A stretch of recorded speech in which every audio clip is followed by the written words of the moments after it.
In Israel, the Attorney General announces corruption charges against Prime Minister Benjamin Netanyahu following a 2-year investigation.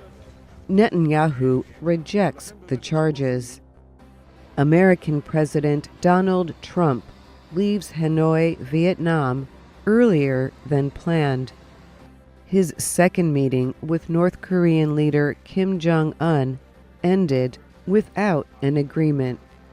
In Kashmir, Pakistan's Prime Minister promises the release of a captured Indian fighter pilot, and the closing of Pakistani airspace stops thousands of air passengers.